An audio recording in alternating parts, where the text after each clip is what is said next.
On the hot seat today, we have Michael Clemons, aka Pinball, one of the most popular professional athletes in the history of Toronto. You are coach, you are GM of Argos, you have your charity, and the list goes on and on and on. Mm-hmm. Welcome. Thank you so much. And Michael, what's going on in your life? How is life today? Well, the best part of me is my family, and my wife and my 3 girls are all here. They're all healthy. They're all comfortable. And so for that matter, life is good in that respect, but we are challenged by what's happening around us. And I think someone smarter than I said, it's hard for me to feel comfortable with what I have when I watch my brother struggle. And so watching the struggle has been difficult. And so we wish the best to everyone out there. Absolutely. Especially those who are on the front lines. And we have to be so grateful for what we have. I so agree with you. Absolutely. Yeah. Thank you so much for being in the hot seat. As you know, we are raising money for animal shelters. Yes. And I want to thank our sponsor, CanadaLand.com. They are being so generous with their donations. So thank you so much. Big shout out. Thank you guys. And Michael, for every question answered, charity will benefit. So no pressure, but keep this in mind. Okay, excellent. Yes, Michael. So our rules are the following. We have prepared 10 questions for you. And you're going to choose 6 random questions. And some of the questions are super easy, and some of them a little bit more challenging. Are you ready? All right. We're ready. We're going to play the game. Yes. So I have to answer 6. Yes. So only 6? Yes. Okay. So any number from 1 to 10. Okay. So I'm choosing the numbers. Yes. Oh my, that makes it infinitely more difficult. All right, good. I'm choosing my pain.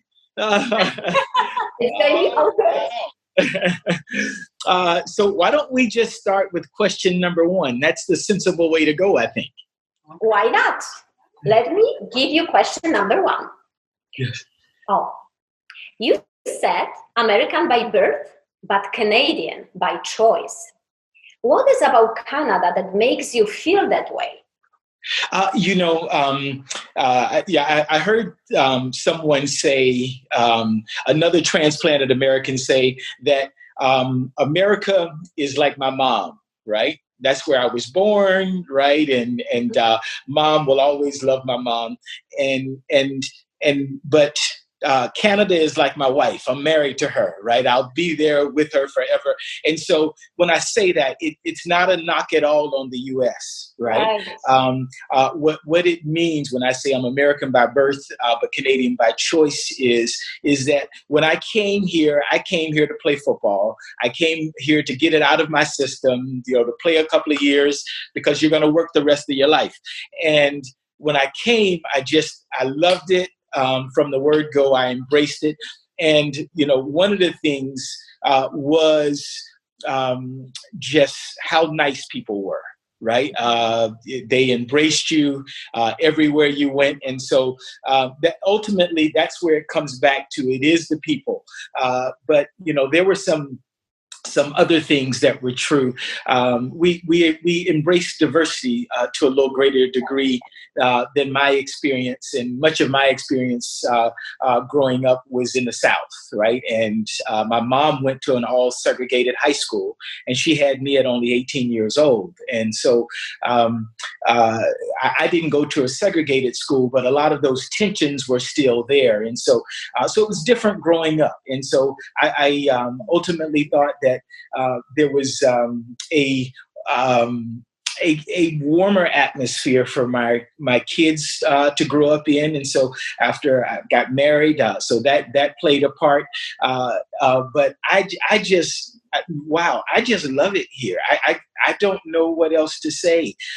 It is in Toronto here, the number of opportunities that are here, and the options and the after sport.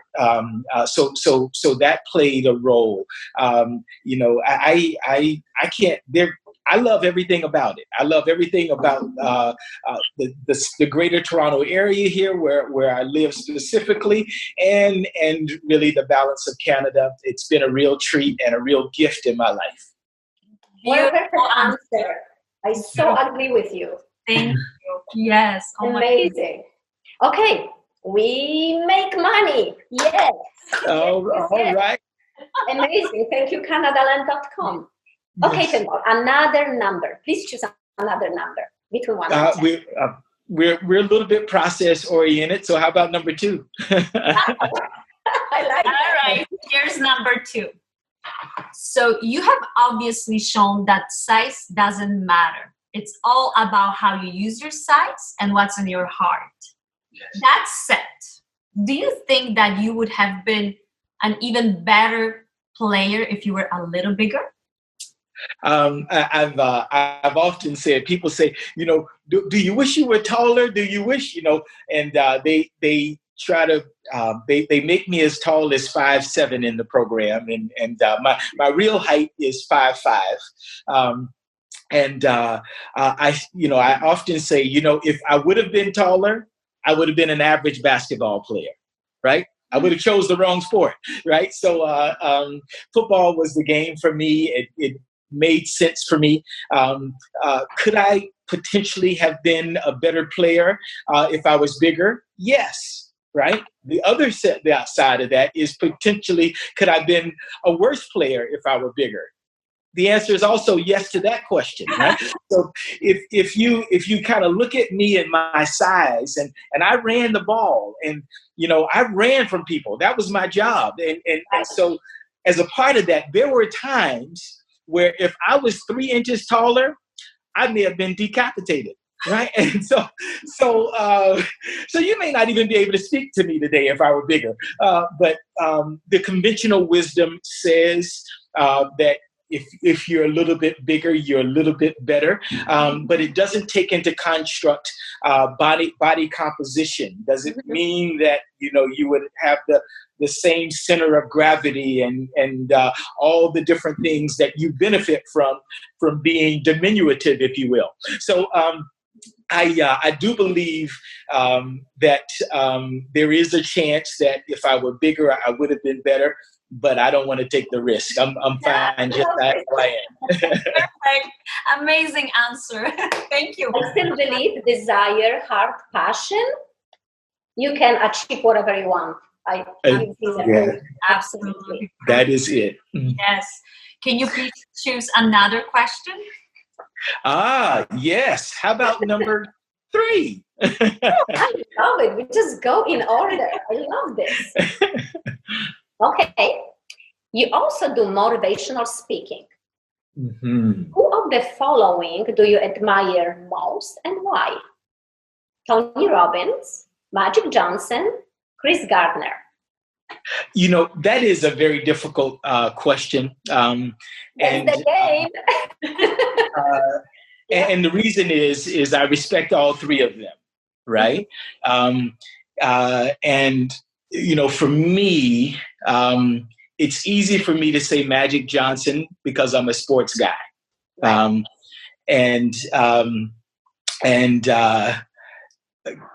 Chris Gardner is a guy, though, that kind of, built it from the ground up, right? And didn't have much opportunity, and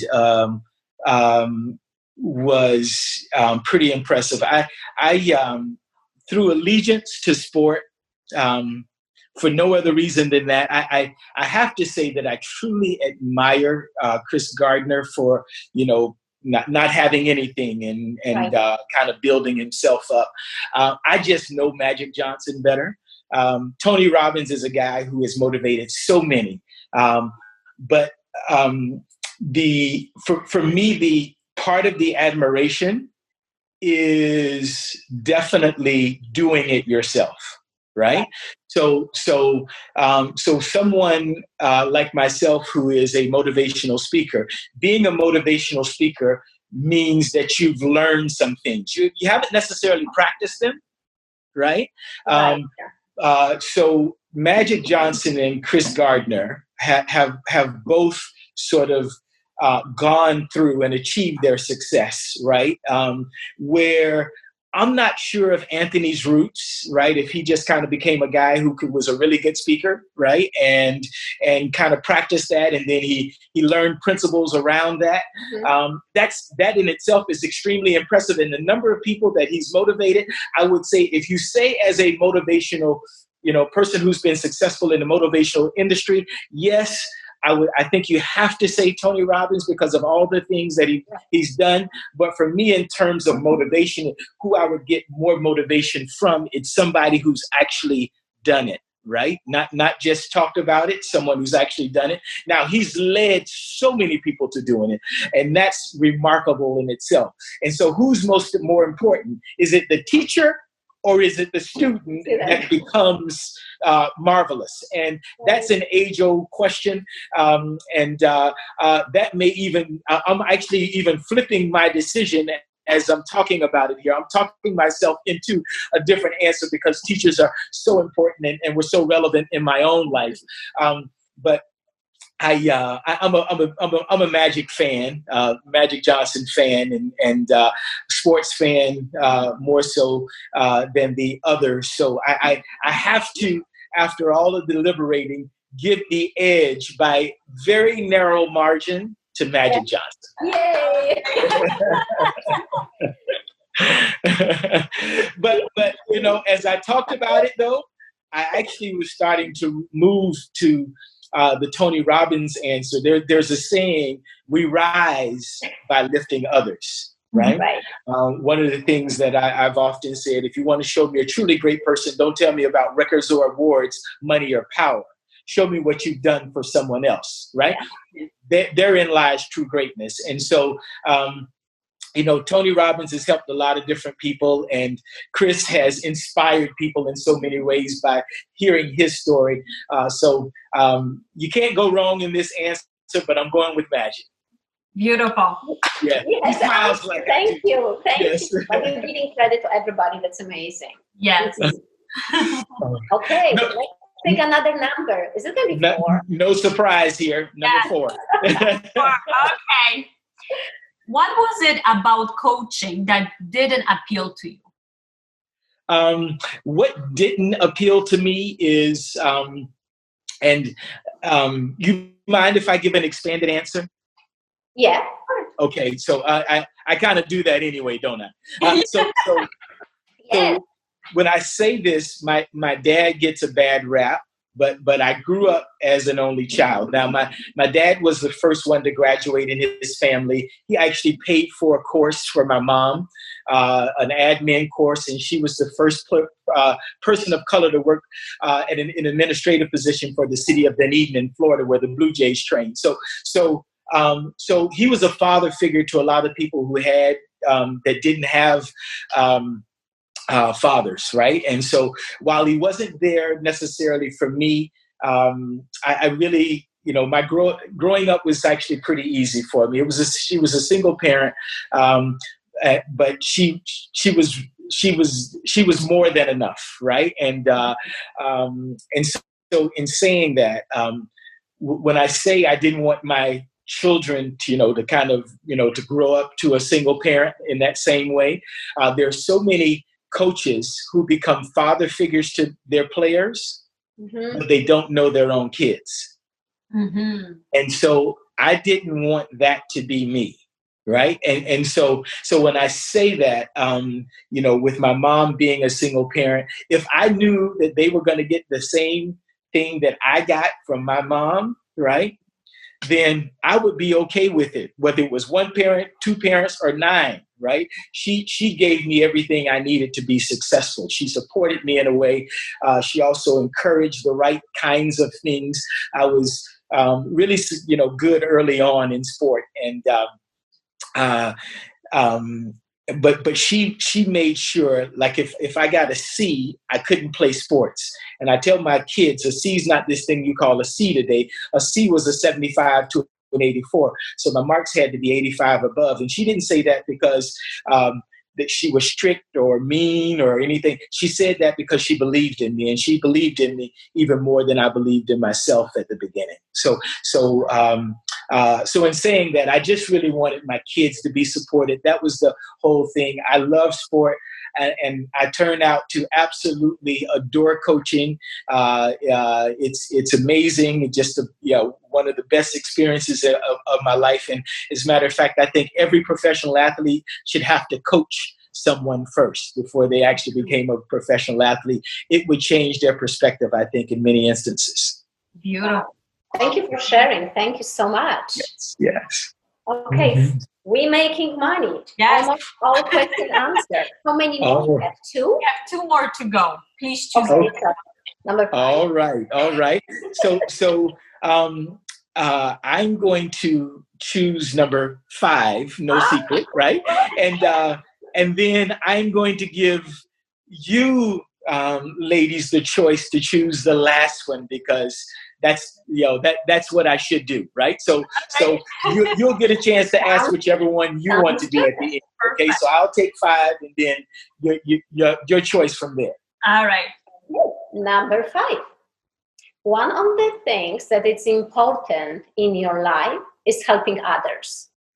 You have raised millions of dollars through your charitable foundation. What is the genesis of that commitment?